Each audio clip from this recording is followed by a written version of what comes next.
Mon nom est Haruki Nakamura. J'avais 18 ans lorsque je suis mort à Tokyo. J'ai été réincarné dans une autre galaxie où je suis devenu le fils d'un exarque.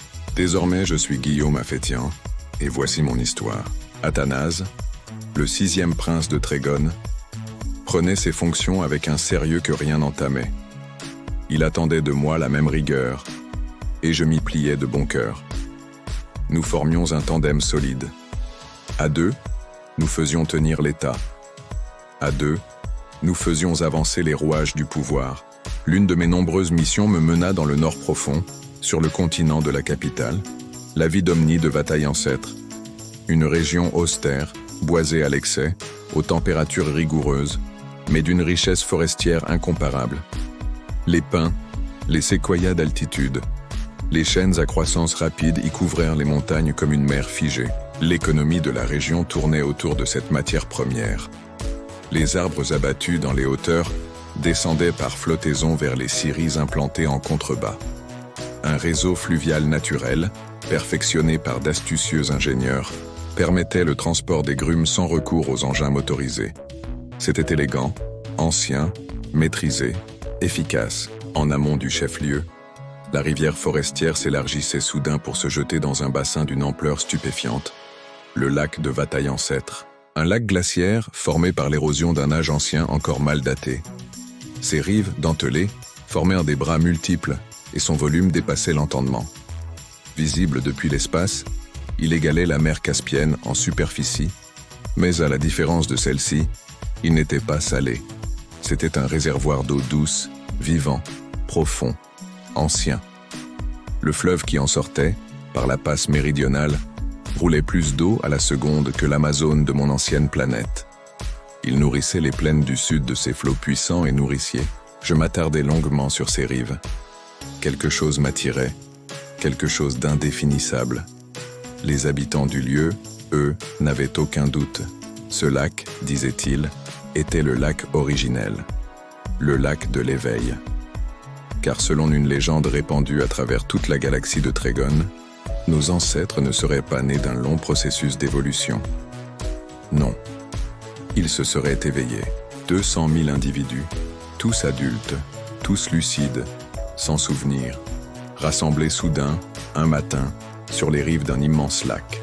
Là, guidés par un homme visionnaire, l'ancêtre et fondateur de la maison Giuseppe, ils auraient formé des tribus et se seraient ensuite dispersés, par couple ou par essaim, à travers les systèmes habitables de la galaxie.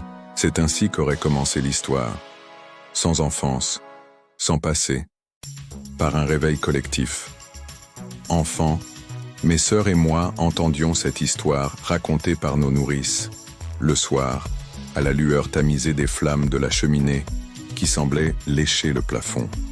Je me souviens de leur voix basse, de leur façon de dire éveil avec un respect quasi religieux, et je me souviens surtout du regard de mon père, chaque fois que le conte était évoqué. Ce n'était pas du scepticisme, pas même de l'agacement. C'était un silence tendu, presque douloureux, un silence d'homme qui sait, mais qui ne peut rien dire. Un homme auquel on a demandé de se taire. À l'époque, je n'y ai pas prêté attention, mais ce jour-là, debout face au lac, les bras croisés contre le vent du nord, le souvenir m'est revenu avec une clarté aveuglante. Ce lieu, cette histoire. Et si ce n'était pas un mythe, le doute s'insinua. Il se renforça encore en rentrant, lors d'une conversation banale avec le prévôt au sujet des archives comtales. Je posais une question sans importance, croyais-je, sur l'entretien d'un château d'une des cités du Nord. Et je reçus une réponse évasive, puis une autre, et une troisième. Alors je consultais moi-même les archives prévôtales. Je fouillais les bases de données, je demandais à voir les registres imprimés, et je constatais que rien, absolument rien, ne remontait à plus de 25 ans.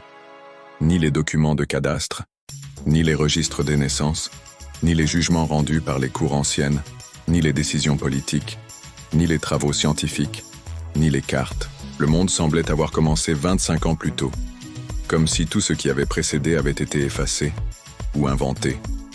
J'étais troublé, assez pour oser aborder le sujet avec mon père lors d'un dîner de travail.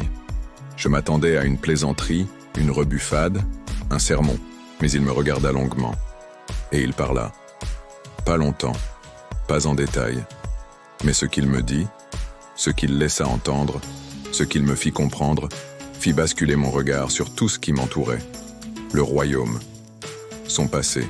Ouvre avec moi les portes d'un royaume galactique où les archives peuvent mentir, où les origines se dérobent, et où le silence des pères en dit parfois plus que 1000 récits. Aux côtés de princes taciturnes et de conseillers efficaces, marche sur les sentiers brumeux du pouvoir, là où les légendes pourraient n'être que des souvenirs déguisés. L'ombre des princes, Chronique des rois roux, tome 1. Disponible dès maintenant sur Amazon et en e-book Kindle pour les lecteurs qui aiment les intrigues feutrées, les révélations étouffées et la construction d'univers. Le passé est un voile. Oseras-tu le soulever en t'abonnant, likant, commentant et partageant ?